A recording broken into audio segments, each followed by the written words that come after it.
Thank you guys for tuning in to this new episode of the Primetime Media Podcast. I wouldn't even really call this an episode. This is more so of like an instant reaction, something new, honestly, something different. The guys aren't with me. It's just me solo. It's just D'Angelo here. And really, I just wanted to come and talk ball, honestly. This is an instant reaction off Game 7. Spurs win versus OKC. This is on the road, so in OKC's building, they win 111-103 off the rip. I just have to clap it up. Clap. Hold on, I don't have my other hand. Hold on. I'm rocking the one-handed real quick. There we go. Clap it up, man, for the Spurs. Honestly, this is Mitch Johnson's first full season. Obviously, we know he took over as the coach last year. I think it was somewhat in the very beginning. I think it was maybe like 10 games in or something like that.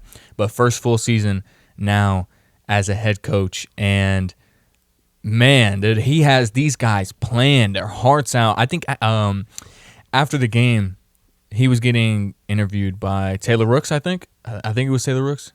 And I could be wrong. On that. But he basically said, like, to hell with the experience narrative. Obviously, we know OKC won the finals last year. You know, they've been in the playoffs multiple times over the past couple of years. They have a lot of experience, a lot of guys that are getting paid money because of what they've done in the playoffs. Like, you know, J-Dub, who didn't play in this game, Chet, which we will get into Chet. I promise you we'll save it for that. But, I mean, I think ultimately what we witnessed is history. I don't want to glaze, because some people will call it glazing. We witnessed history, man. Wemby, in his first playoff run, goes to the NBA Finals. We don't know how this next series is going to go. I'll just tell you right now, I'm definitely picking the Spurs. I want it to go 7. I would say Spurs in 7. Realistically, Spurs in like 6. Maybe 5. I don't know.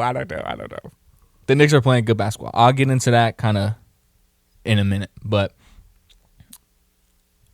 man, I'm gonna keep on kind of like pausing because that was just a great game. Like, ultimately, that was a great game. I'll get into more of like what I kind of want to talk about right now, which is Luke Cornett. I couldn't tell you exactly when he clocked in or when he got in, when he subbed in, but he played about a minute and 45 seconds ish.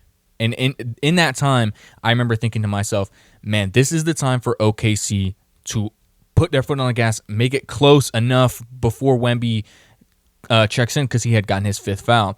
And there was a turnover at some point right before he subbed out, and Cornett hustles his ass off, gets the chase down block, and you could just see the whole entire bench for the Spurs was up hype. I would be too. Shit, I mean, that was a great play.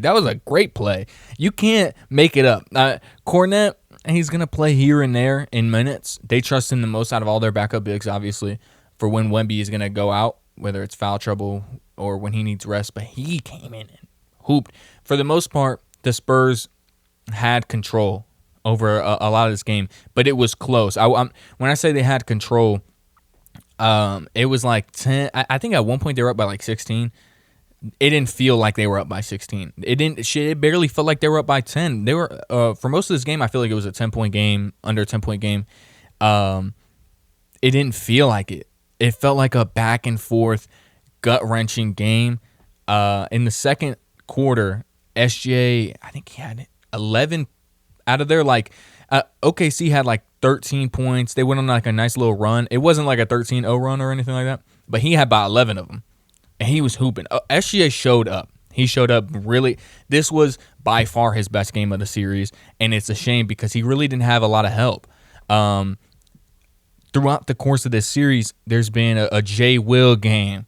There's been a Caruso game. There's been games where McCain pops off. Hartenstein has a very impactful double-double. Unfortunately, OKC just didn't really do that for Shea. And I'm kind of jumping around. I kind of want to stay on the Spurs topic right now. But, This is a one-man conversation right now, obviously. So I'm just kind of spitballing. Let me know if you guys like this content. Also, I didn't say this at the top of the show. Like, comment, and subscribe. Let me know if you want more of this content in general, instant reactions. I'll try and get some of the guys in maybe through Zoom or something like that. But yeah, keep going into it. The Spurs had an amazing shooting night. We went to Champagne. Hey, shout out to Austin because he's been a Champagne guy. He's been a Champagne guy, and he had the game of his life. He hit 6 threes. Let me pull up the exact box score. He went 6 for 11. He took 10 threes. He's out there chucking, shooting them bitches. You cannot go to I'm not mad at it. Got to the free throw line, shot 3 free throws, and he had 20. Julian Champagne was cooking. Because a lot of these were like, so it wasn't just with Champagne. Fox had 15. It didn't feel like 15. I'm not going to lie. He controlled the pace of the game, especially when OKC would go on their runs. And he'd come in, he'd slow it down, get a bucket. Obviously, then he knows how to speed up the tempo and everything like that. He's their real vet. I mean, you could tell. We'll get into their young core in general, but man, he played such a vital part in the game. But Castle hit a couple nice jumpers. Harper also, Vassell. It didn't even feel like they were getting good offenses. Normally in the half court setting, they're running different actions, whether that's like pick and roll, Spain pick and rolls, different things to get mismatches, to get advantages, and it didn't really feel like they were getting those. Yet they come late shot clock, somebody hit a jumper, like Champagne hit a 3. Castle hit a little mid-range jumper, or a 3, or Harper. Okay, Harper hit a step-back 3 on Shea in, I want to say, the last 4 minutes of the game. Somewhere around, I can't tell you exactly when. But the confidence that Dylan Harper has, bro. I'm a huge Dylan Harper fan. I love watching him play. Obviously, I'm a Bulls fan, so my dad I grew up with my dad talking about the Bulls. Obviously, his dad played for the Bulls, everything like that. So I'm like, hey, this guy's Ron Harper's son, and he's nice. Come on, I love me some Dylan Harper. He is fun to watch, man. He got a lot of confidence. I think Reggie Miller and Jamal Crawford on the broadcast were like, yeah, this guy's a star. He comes off the bench, but he is a star. And I've been pushing that. Austin's not here to defend himself, but I'm gonna just let y'all know. Some of the conversations we have at work, and we work together also, but in our group chats and in the Xbox parties, I proposed before the playoffs, I said, what happens if the Spurs, come up short? Do they potentially make a move, for a star like Giannis? And he's like, I wouldn't do it because you'd have to give up one of the young guys. And I'm like, of course you'd have to, in those hypothetical trades, you'd have to give up one of those young players. I told him, out of the two, Castle and Harper, you'd have to give up Castle because I wouldn't give up Harper. He's nice. He's too nice. And I feel like sometimes he hates on Dylan Harper. He's not here to defend himself, but just know we will talk about it next time because he's going to get very adamant. He likes Harper too, but he's definitely a Castle guy, 100%. 100%. To get into more of their young core, man, Keldon Johnson struggled the entire series. I wouldn't even consider him a part of their. He's a young player. He's not old, but he's probably a vet now. Honestly, he was on those first teams that were kind of whack. He's been there for a long time, but he's not old at the same time. He's kind of just outside of the young core probably. But he had some tough layups, tough jumpers, and he was bringing that energy. That's what you want out of the sixth man of the year. At the end of the day, six men, they're there. We want you to put up numbers. Off the bench, we want you to score, rebound, energy. But the last thing, energy is kind of what matters the most for a six man. Even if all your shots are not falling, which it was like that in this series, he was bringing a lot of energy at the end of the game. He was big rebounds. I think he got a rebound over Chet. We're gonna get into Chet. I can't. Damn it. You know what? I'm gonna get into it right now. After one more thing, I think I said this in last pod when we were with Isaiah and Will. Wembanyama's emotion is so contagious. It's amazing to watch. Genuinely, there's not a lot of young guys in the game that are winning at his level. But even the young guys in the game, a lot of them want to be nonchalant. They want to be these guys that, we don't really care about these awards, X, Y, and Z. He cares, and you can see it. You can see it. I believe at the end of the game they got a defensive stop, right? Caruso forced up a three. It was just a prayer, and they threw the ball up. Vassell slammed it in their building. I'm not mad at that. Let me look at the camera. Anybody that's mad at Devin Vassell yamming the ball at the end of the game on the road, the game's over, don't do that, sportsmanship. Fuck that. Fuck that. Do it. In their building, y'all are a young team, bro. I want to see that. I love seeing that. My dad is an OG old head.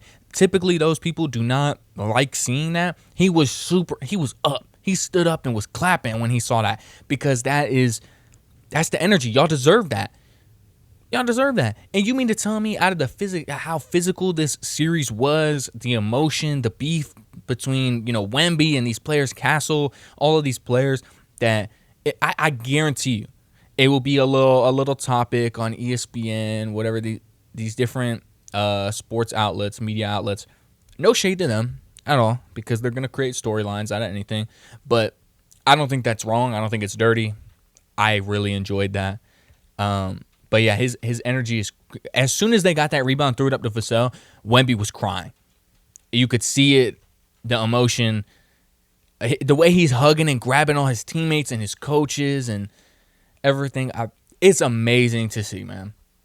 Genuinely, I think it's amazing for the sport. I think it's amazing for the NBA. I think it's amazing for younger guys that are playing basketball, younger kids, because on one hand, you have the MVP who is a nonchalant guy. He flops a lot. I'm not going to just act like I really like Shea. Throughout the past couple of years, he has been overly flopping. Let's just keep it a buck. Overly flopper. I like Shea, but we have to keep it honest. And then on the other side, you have an alien who, in his first playoff run and just in general, he is playing with so much emotion, so much heart, and there's not a lot of guys doing that. I really enjoy it, honestly. They gave him that Magic Johnson conference MVP, and he was crying a little bit. Like, man, it is something that is not. It's a nice refresher in the NBA, because Jokic isn't even one of the young guys that I'm talking about. Jokic is another guy, though. MVPs, doesn't look like he cares. Championship, doesn't really look like he cares. These amazing games, amazing stats, everything like that. All these clutch wins that he's had and amazing moments that Jokic has had in the NBA, doesn't always look like he cares. Off the top of my head, I have to think about it a little bit more. I feel like Halliburton is another one of those guys that really does care, and you can see it in his emotions. Anthony Edwards is another one of these guys. I'm kind of thinking of like young guys, but these are guys off the top of my head that they just play with so much emotion, and you love to see it. It is what it is. You love to see it. That's the best way I can describe it. Now to get into what I really want to talk about. Chet Holmgren. I don't know what your middle name is. I want to say the full name, but I can't right now. That shit was embarrassing. Let's just keep it a buck. The whole series was embarrassing. Specifically, Game 7. I know the last time we talked on the podcast and everything like that, it was at the end of Game 2, I think. Game 2 had happened that day or the day before, something like that. So there's been some times in between. Right? Obviously, there's been some blowouts. There's been, I just think that's good basketball at the end of the day. All right, it was a good-ass Game 1, good-ass Game 2, and then a couple blowouts in between. That's just good basketball. That let me know we were going to have a good Game 7. But Chet, 33 minutes, 4 points, 2 shot attempts, 1 for 2, 2 for 4 from the free throw line, 4 rebounds. 2 steals, 2 blocks. I'm gonna be honest, I don't care. I don't give a fuck. That shit was weak.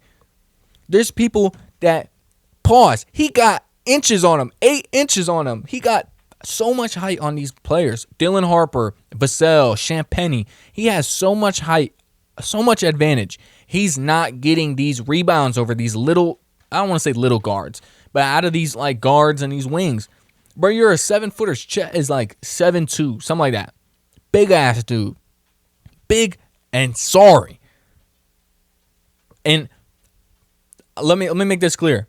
When Chet came into the NBA, I was very excited because I liked watching him in college. I'd seen him a bit in high school. I follow like pages that, you know, do high school hoops and everything like that. They coverage it. Obviously, him playing not overseas, but like international ball, Team USA, like for the high school team or whatever. So I was excited. Chet came into the NBA. I'm like, okay, cool. He's one of these new era bigs. You know, great on defense, and you know he can handle the ball a little bit. He can kind of shoot. I'm gonna be honest. This series let me know he's not strong mentally. Not right now. Can he develop that? Can he get back? Can he get his confidence back? Yes. But I feel like after game 1, there might have been a couple good box scores, a couple good moments, but for the most part, man, he did not have his confidence at all. He was not ever really trusted to guard Wemby. Think about it. Most of these games, it's Hartenstein on Wemby. It's Caruso. Obviously, Caruso was getting fried in game 1, but it's like moments like this. Jay Will. Who else am I think I'm blanking on somebody else. But like, they don't trust him. They do not trust him. And you would think, like, as a teammate, I'd be like, man, he's talking shit. This is my boy Chet. Is my teammate. This is my boy. He's talking shit like, Chet, I need you to go after him. Get your confidence in, talking shit, do whatever. No. Chet, you are fucking sorry. Just keep it a buck. Chet, you're fucking sorry, bro. That shit is weak. Mark Daigneault, right? Championship winning head coach. He knows exactly what he's doing. He's been coaching for a long time. I think he has coach of the year last year. Something like that. I don't think he won it this year. I'm not sure. Anyways, good coach. Does not trust you. At all. Down the stretch. Subbing you out for Jared McCain. Yes, they needed offense. You could say, oh, they did that because they needed more points down the stretches. It was getting to that point where you kind of risk, you know, you take out the big man who can play defense for a guard that, you know, can score, can possibly catch fire. Nah, bro. He wasn't even coming in for real for their defensive lineups, their stop lineups that they were having, like in the last 2 minutes or whatever. He didn't trust Chet. Nobody watching that game was looking at Chet like, yeah, he's going to come alive. Nope. He had a time where he had the ball versus Wemby. I can't, maybe it was in the post or like at the elbow or something like that. He finally tried to go at Wemby. And he like tripped and fell or slipped or something like that. And then it felt like it didn't happen. I don't think he took a shot in the second half. That shit is Bush League. That shit is Bush League.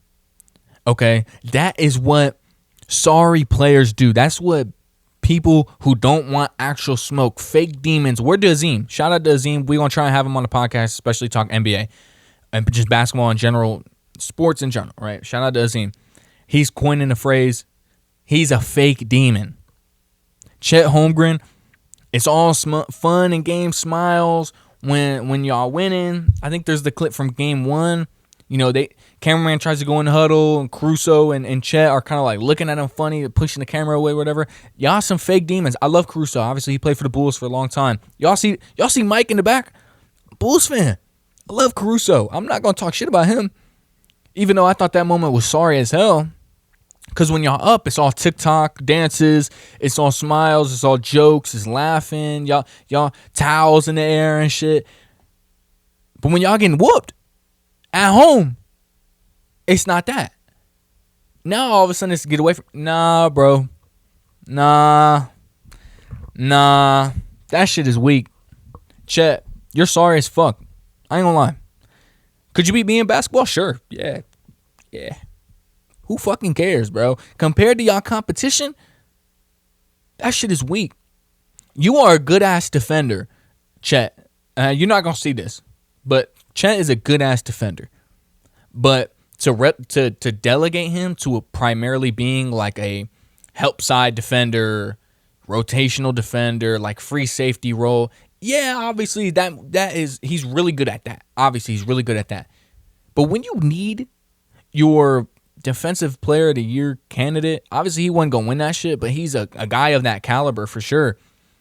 When you need that guy, he's got to be guarding the fucking best player on the team. At least when the best player is a big man. Obviously, we know Wemby and Chet have the beef. I don't think we call it a beef. Wemby be whooping his ass every time. Every time. Come on, bro. That shit is sorry as fuck. I'm gonna keep saying it, bro. That like it's embarrassing. It is what it is. It's embarrassing, and you know, there are big decisions to make in OKC. I don't think. What are the if we had to out of 10 that OKC is gonna make a big move, meaning they trade J-Dub or Chet, because those are their other big contracts. To me, that would be them, you know, kind of making a big splash move.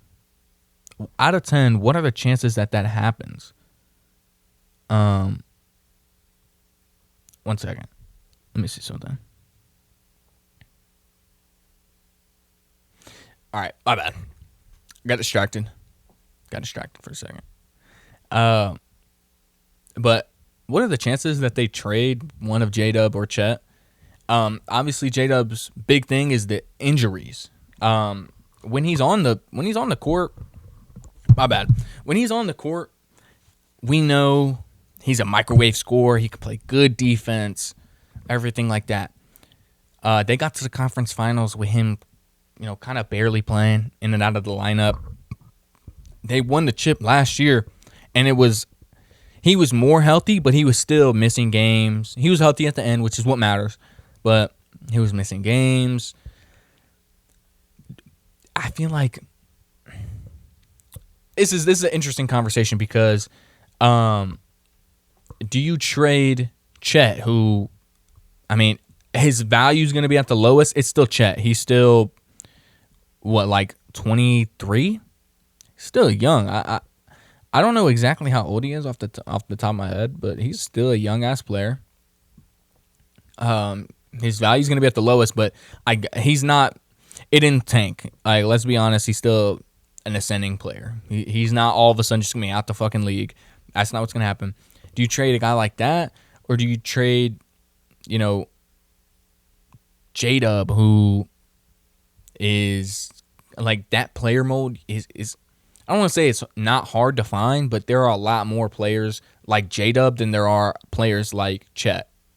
So, if you make a move, who do you trade? I would probably, I don't know. J-Dub would probably be it just because he's in and out of the lineup. And like I said, you can kind of find players like that.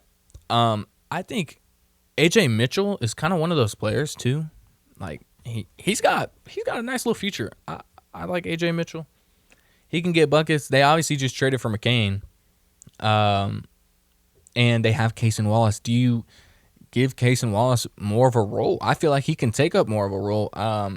He had a couple nice buckets. He had 17, right? Yeah, second leading scorer. 6 for 10. I mean, he had oh my God, I think it was like late in the fourth quarter. He had a layup off the glass, high off the glass, spinning in, a couple jumpers too. Like, I like Case and Wallace. He's nice. So, like, you have a couple options, obviously, and then you could potentially trade for somebody.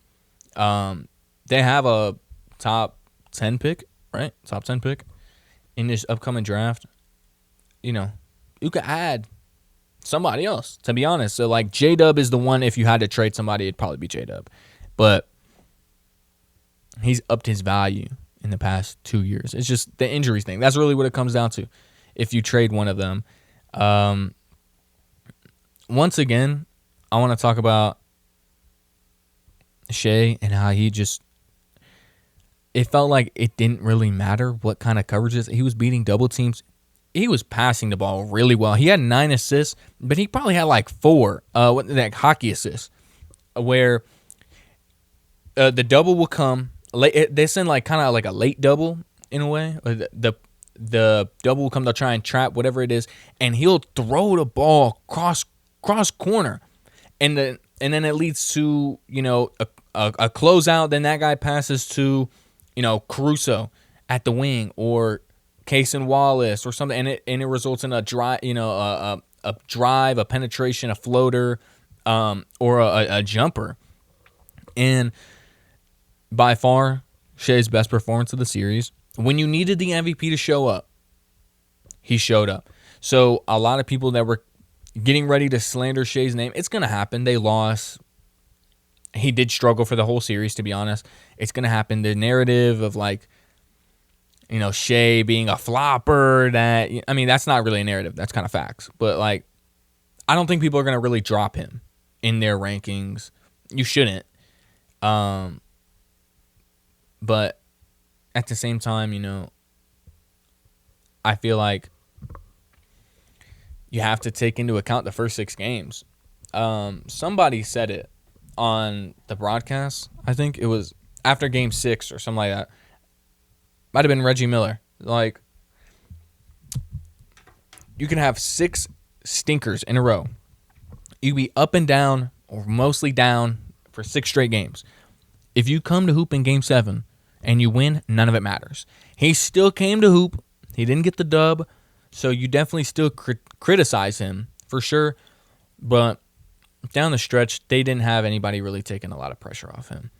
It was a lot of he was hitting those OKC, or let me say this: the Spurs were daring Shai to hit those tough mid-range jumpers, like fade away, like the Shai specials, the bump fade, all of those things. And he had been struggling because of the physicality from Castle and these double teams and everything like that. Wemby as well, but he was hitting damn near all of them.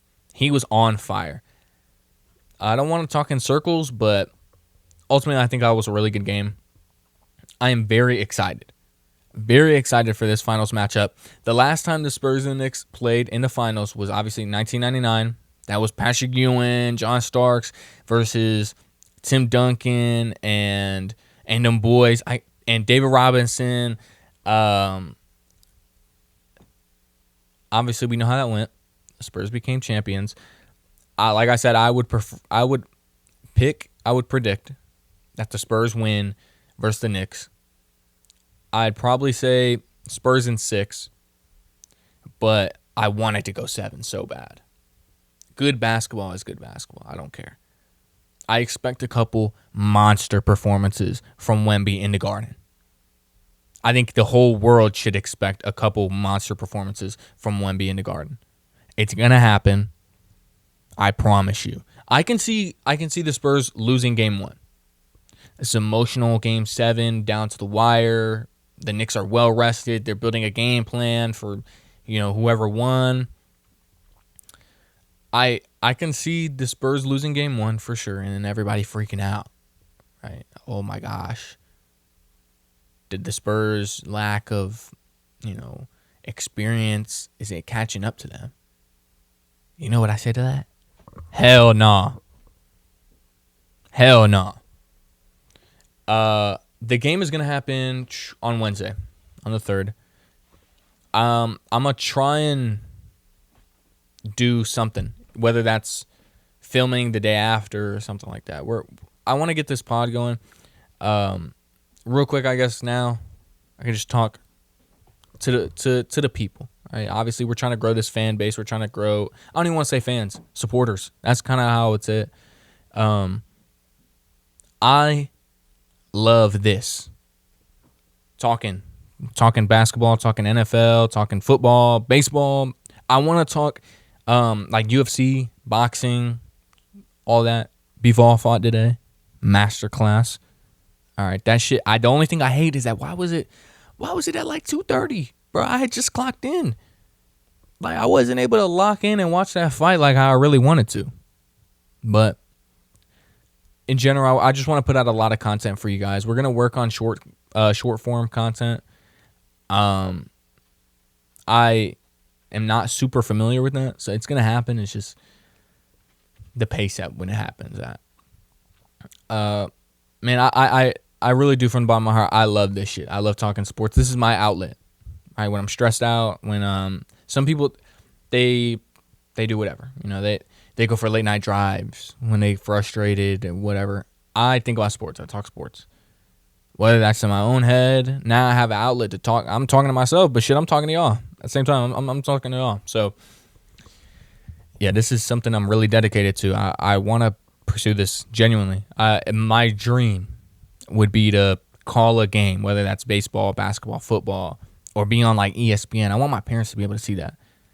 Like, I want them to be able to turn the TV on and they hear me calling a game, or they see me on ESPN or Sports Center or, any of those. That would be a fucking dream come true. And I'm genuinely dedicated to that. That's what I want to happen. And I know that the guys want that too. But this is something I've been thinking about for a long time. So I want to do something in sports. And this is me not just talking to the fans, but this is me or supporters. This is me talking to myself like, I'm going to get it done. It's going to happen. Who knows how long that's going to take for something like that to happen, an opportunity like that to happen, but I'm going to stick to this is what I want to do. So, shout out to you guys. Once again, like, comment, and subscribe. We're going to try and put out as much content as we can for you guys. Let me know again if you like this type of content, this instant reaction. I think this was super short notice, honestly. Like, I know Austin got to work like 4 a.m, so he's slumped. He finished watching the game, he was done. I think Will, it's 12:15 right now. Will might be getting off right now. The only other person that could have done it was maybe Isaiah, and he told me he's going to North Carolina, South Carolina, something like that. He's going out of town. So I'm like, let me not bother him. He's about to drive up there or whatever. Anyways, I'm yapping. I appreciate anybody who tunes into this. It's definitely last minute. But, man, thank you guys. Once again, like, comment, and subscribe. Let me know if you guys want more of this content. This is D'Angelo Lopez. This is D-Lo. Just call me D-Lo. Just call me D-Lo. Signing out, man. I really appreciate you guys. Y'all have a great night, and be safe out there. Peace.